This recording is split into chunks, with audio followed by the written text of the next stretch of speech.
On behalf of Stone Pigman, I'd like to welcome everyone and thank you for attending.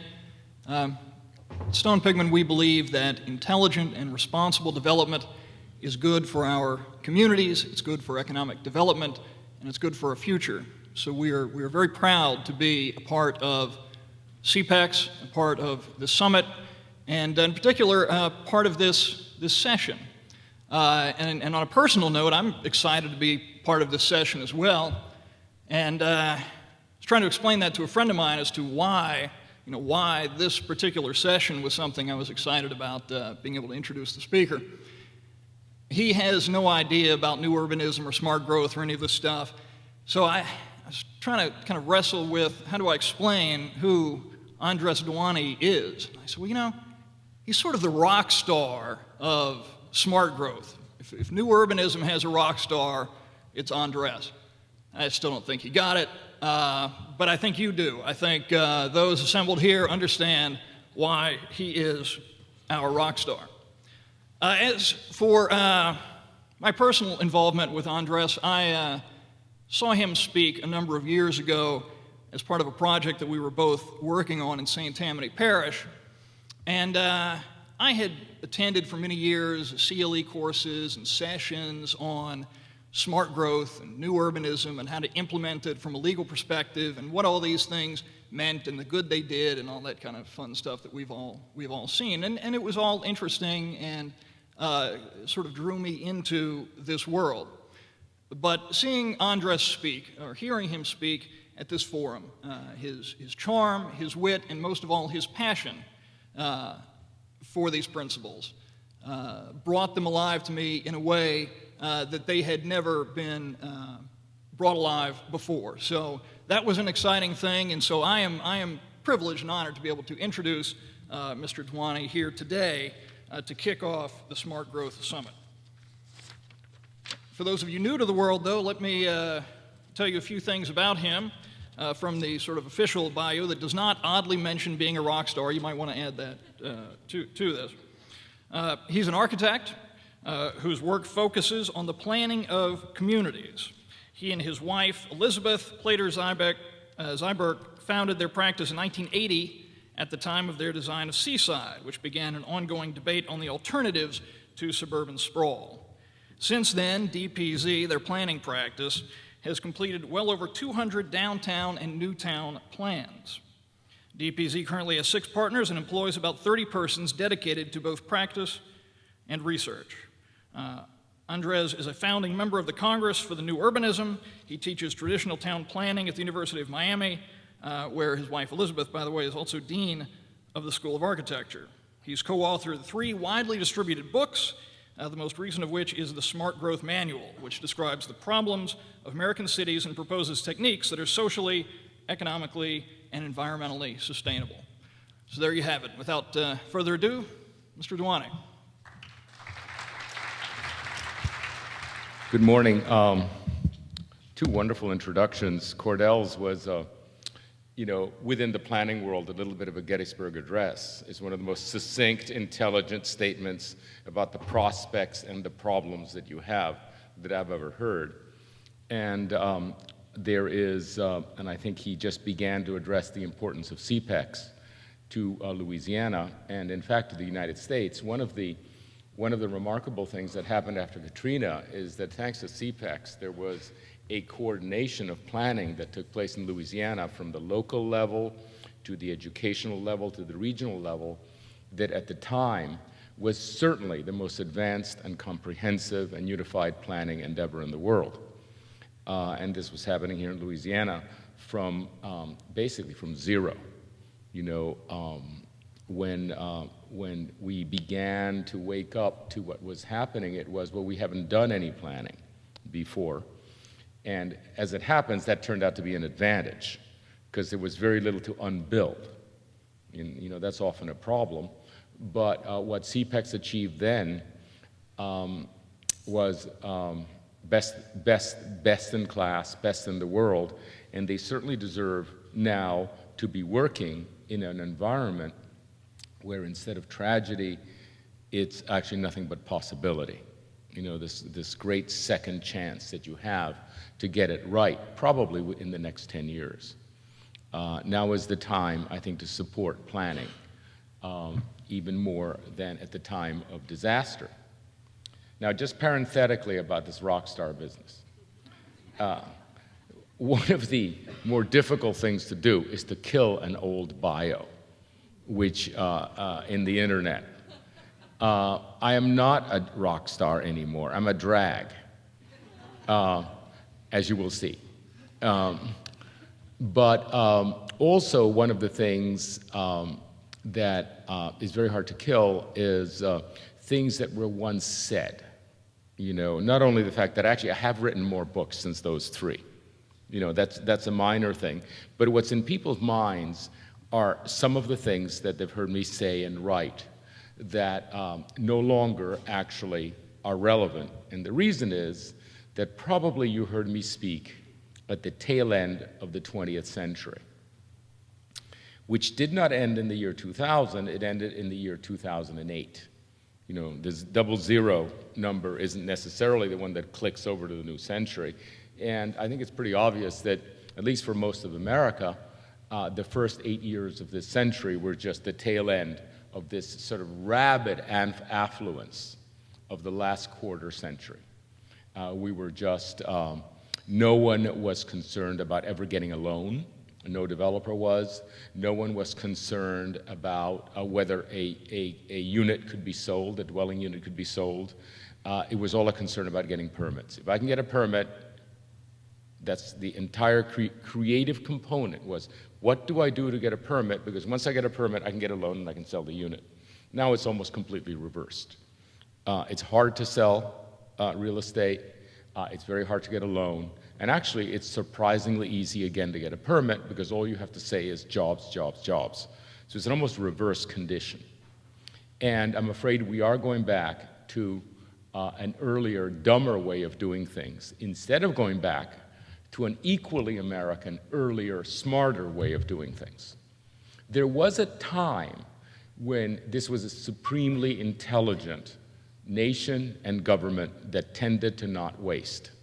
And the evidence of this is that an entire continent, after the Civil War, an entire continent was colonized, and very effectively, and actually yielding wealth. Not only were cities laid out all over the West, the Mormons alone, 530 cities, towns and cities in 50 years, but they generated wealth. It was the opposite of the subsidies that are now necessary. It was the opposite of the inefficiency. It was the opposite of the problems that we have of no affordable housing. We assimilated 15, 20, 30 million immigrants without government help.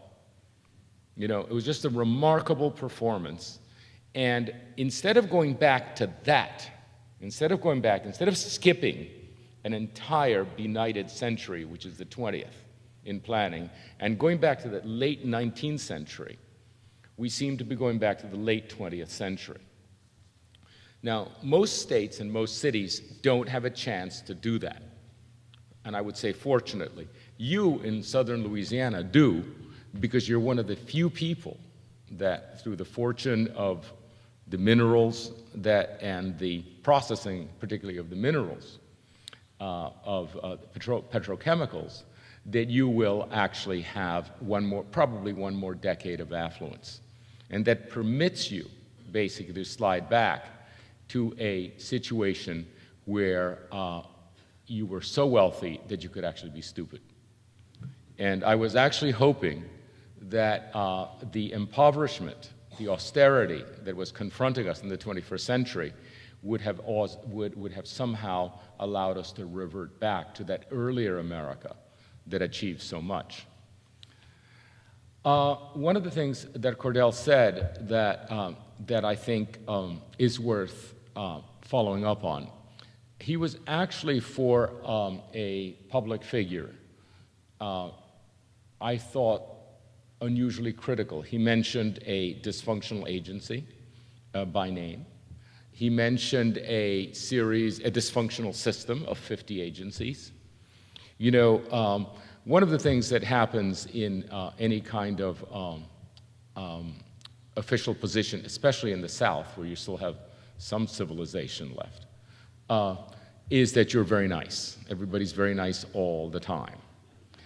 And this, in the face of whatever's actually happening. And I saw a little edge in Cordell today that I'm going to take as a kind of, as part of my introduction. Ha, he said that. Now I can actually be a little blunt myself. There's a book that was reviewed in the New York Times this last Sunday, 2 days ago, which is called The Bully Pulpit. And it speaks of the progressive movement, the great reform that took place the first 20 years of the 20th century with Roosevelt and Taft. And what the situation was, what had to be done, and what was done. What was done by some extraordinary people taking risks, making enemies, and above all, a press that was utterly responsible in terms of calling out the problem. And I haven't read the book yet, but I've read 2 or 3 reviews, and it's extraordinary how this is a model that we have almost exactly a century later. You know, a situation as bad as the one that we have, and in fact, with the same degree of confusion, because there was a great deal of affluence as well. You know, things were going very badly. There was a great deal of corruption and stupidity, but there was also a lot of money. So why not just let it slide? But several people took it on, and rode it to really a great American ascendancy, which was essentially the beginning of the American century. And I would recommend that that is a very good way to spend your next decade of affluence, and that it will take some real bulldozing. You know, it's called the bully pulpit. You know, there are bulls in charge. And one of the things, I've since worked a lot in Cuba since the hurricane here, and I now understand what freedom of speech is, and it's not what you think, actually. It's not that you can't criticize the leader, etc. It's actually the fact that you don't get into the least bit of meaningful trouble. Like, you don't know what trouble is. Trouble is not going to jail. Okay, trouble in a place like Cuba is not going to jail. They're much more subtle than that. Trouble is that your daughter doesn't get into medical school. Okay, trouble is that your next vacation is not on the beach but in a swamp. Very small, but it has consequences. In this country, you actually can't get in trouble. I realize that. And actually being unpopular for a moment is not getting in trouble. You know, having the boss reprimand you is not getting in trouble. That's not getting in trouble. That's just a very, very temporary problem. And we have actually completely lost the ability to actually say what needs to be said, because we might slightly offend someone, or perhaps, just perhaps, impede, let's say, a personal progress. And you have to have seen what trouble is to realize that we really do have freedom of speech. And it doesn't have to do with art and pornography. Okay, freedom of speech is saying what has to be said, actually saying what's on your mind in public. One of the more disturbing things that I find when I do these public processes, the public charrettes, is the discourse which is in public, what they actually say in public, and then what people come up to me and say in private. You know, like, for example, that person that recommended that streetcar doesn't know what he's talking about. Well, why didn't you say it? Why do you have to tell me afterwards? What are you afraid of? Why do I now have to repeat it? Like, why do I even have to exist here as a broker of what you all know and want to say? And you know, it's just a wonderful spirit, apparently, that 20 years was a wonderful spirit for America, in which the politicians were extraordinarily substantial, the speeches were extraordinarily important, people were forgiven for small mistakes and infractions because everybody knew that you were in it together. And I would just recommend that, and I'm going to give you a little example today of the kinds of things that would normally, you will probably think, uh-oh, he's getting in trouble. I'm not getting in trouble. Nothing's going to happen to me. I still get lunch, you know. What's trouble? Okay. The 20th century, 21st century, because it began in 2008, and there was a sort of personal evolution that I underwent as I tried to reposition my firm to continue being the leader, to continue being cutting edge. And I was actually allowed to take some time off. And I went through a series of propositions in my mind, which we implemented. We became a green firm that basically just gets you to water level now. We became a firm specialized in the retrofitting of suburbia. Wrote an excellent textbook on it. What do you do with the existing suburban sprawl? We wrote a book on agrarian urbanism, not for how to grow carrots, but how actually growing food can be the great amenity for developers. So much more intelligent than golf courses, so much more intelligent, so much more virtuous, so much more involving socially everybody. And I began as a skeptic. One of the reasons the little book is good is that I was the last person to actually ever want to dig up a carrot. I knew how difficult it was. I knew how boring it was. I knew how early you have to get up. I knew all about the bugs. I hated it. But I said something huge is happening here, and basically confronted it through the lens of failure. Why have so many of these communities, and I'm talking about kibbutzim, I'm talking about communes from the 60s, I'm talking about the socialist farms in Russia and elsewhere. I'm talking about the utopian communities of the 19th century. Why did they fail? I came up with an answer that actually American developers with their magnificent managerial skills. Now, they don't have great aesthetic skills, okay? But they have fantastic managerial skills, the American developer, that actually they could manage this kind of thing. I wrote a book on that, which really took off. It basically began to ride something which I'd like to speak about today, which is adaptation. Now, I'm going to speak about three things and then follow up about what to do about them. Later on at 11, I believe I'm speaking again a little longer at 11:30, in which I give some detail. But one of the things you learn as a planner is that the present is a distortion field. Okay, it's one of these fields in which it's actually not about next week, it's not about the next pay period, it's not about the next financial report, it's 15 and 20 years out. And it gradually dawns on you, particularly now that I'm sort of harvesting my life's work in which I go to communities I designed 20, 25 years ago, 36 of them. You sort of put the software in place and you go back and there's a town and it has people and teenagers and schools and its own character, like a child's almost. And I'm sort of harvesting that, and I realize that this is a very long-term endeavor. It's a 20-year endeavor. And I've figured out that that's really the discipline of planning. It's not about scale. It's not about complexity. Architects do scale and complexity. It's about time. Only planners are really masters of time. And I spoke a little bit yesterday about how vision is simply seeing past the present. That's all it is. Like you say, oh, you're so visionary. How'd you do it? I said, I ignored the present. I ignored your naysaying. I ignored your circumstance. So one of the things that it's sort of odd is that, in some ways I'm a great listener. That's what you do eventually when you do public processes. But it's really in the service of transcending the existing problem. Not just coming back and reporting back to you what I heard. Oh, what a good little planner. He took notes. I saw him take notes, and he boiled down the notes, and here's my 500-page report with all the things we told him. That's just complete BS. It's about transcending the present. Because you're the experts in your present. I'm not. I'm the expert. The only thing I contribute is the future. So what's the future like? Three things, 21st century. Okay. There's virtually no chance. One of the realities of climate change, if you believe in it, if you really, really believe in the science, we're not going to win it.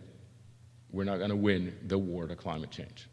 And the reason is that it is not a local problem. It's a global problem. It's not something like our watershed or our Mississippi River or our airshed in California or the Black Forest problem, which can be locally handled. This is the first global crisis. You can behave very, very well, bicycling and your hydrological pattern and so forth, and the 27 million Indians born every year, and the Chinese that refuse to obey any kind of rule, no one is making progress. In fact, we, because of fracking, are making progress. It's the only country in the world. Everybody else is going backwards, regardless of how hard they're trying. So if you look in the future, not the present, everybody now wants to know, we're going to really win this war, yay. If you look in the future, 10 years from now, you will see that actually all the tipping point dates will have been reached. So what happens now? Well, what happens is Victor showed some pictures yesterday, and oh, whoa, that's scary. But when is that? That's 2080. That's year 2100, year 2140. We're talking about things 40, 50 years away. In my lifetime, I can solve it with galoshes. Okay? That flooding in Miami Beach, I can solve that by going to a car wash that sprays underneath. That's it. I don't actually have to do anything else. Okay, in my lifetime. So, but if you look at the future, what happens when you realize, when this generation, particularly the next generation, realizes that we've ruined the climate, is what sets in is a great pall, a great depression. It's different, and that's much sooner. The actual physical effect is many decades out. The great pall is sooner. And we have to deal with that so that we don't have extremely cynical, extremely depressed, extremely dysfunctional people, which is what happens when you think you have no future.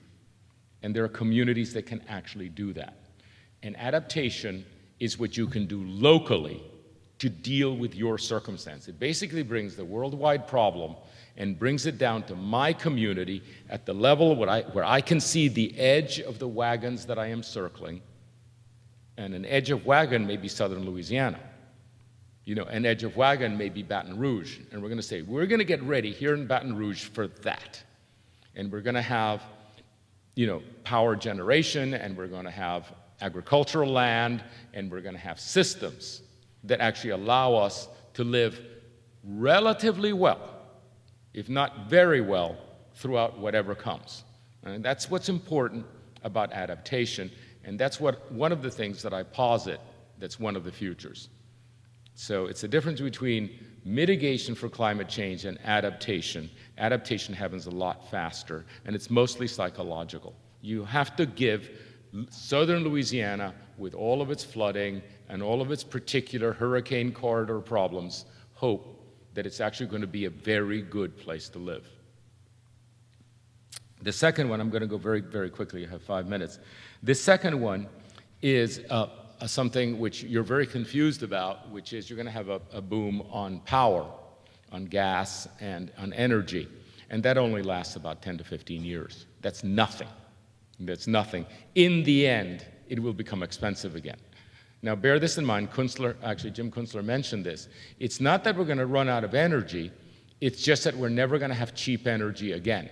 This new cheap energy that we have now, the new cheaper gas and cheaper oil, petroleum, because of fracking, it's not cheaper. It's not cheaper than 5 years ago or 10 years ago. It's just cheaper than last week. Okay? And this is a country that is singularly ill-designed for expensive energy. And that's where virtually every other country, which is more compact, has had fewer resources than our continental nation, other countries have an advantage. The great American continental advantage now becomes a disadvantage. That you can travel from Paris to Berlin and from Berlin to Milano and all these things, essentially in 2 or 3 hours by train. And we can't even get to Orlando from Miami. Not that you'd want to go to Orlando from Miami, you'll see. But we now have a continental disadvantage, and we have to be very, very smart. We are a disadvantaged nation now. The third thing is, and you cannot read a newspaper without actually adding up the things, we're actually broke. You know, we're broke at the national level, we're broke at the international level, and we're broke at the local level. Now, broke doesn't mean that you're broke right now, but there is a time when everything crosses, when the expenses and the revenues cross as a result of a lot of things: the aging of the baby boomers, how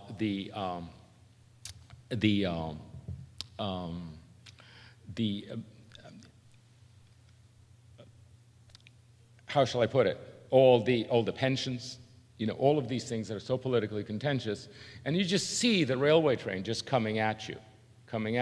Now, you can actually be elected in and elected out and elected in quite a few more times before you have to deal with it. But virtually every city, you can actually say, has a date certain bankruptcy. You can go to any city or any parish or any county and say, and go to the people with the numbers and say, just tell me when it's going to happen. Not if it's going to happen, when it's going to happen. Okay? And that's another thing that we have to confront. We are no longer the wealthy nation we thought. There's a whole series of systems that we built up that actually are based on enormous wealth, including fantastic bureaucracies. And what I'm going to speak about later this morning is how these systems actually need to be dismantled, taken apart somewhat so that the younger generation can act to create this necessary world. The younger generation has a mission. They know perfectly well what it is. They've been educated on it. They have the energy of every young generation. They just can't act because we've built up systems, these 50 agencies that you have, that are intractable to anyone but people that grew up with that kind of bureaucracy. Of course we can handle it. You know, we're 50, 60 years old. We grew up with it. We were the frog in the pot that boiled so slowly that we didn't jump out. But when the young people come in and they say, what does it take to change anything? They just duck. And I think that the last act of the baby boomers has to be to actually return a world not healthy climactically, not healthy economically. We can't do that. Let's not even pretend that we can do that. Let's deliver a world where the next generation can actually themselves deal with the problems that we've caused. Let's not have the arrogance to think that we can deal with the problems that we caused. Let's just create a matrix for the next generation to deal with it, and that's going to require the dismantling of an enormous number of systems that actually I have been complicit in. All planners have been. We've been complicit not only in creating some of them through codes, but actually in making a living off them. And that is, I think, the mission that the baby boomers should have. Thank you.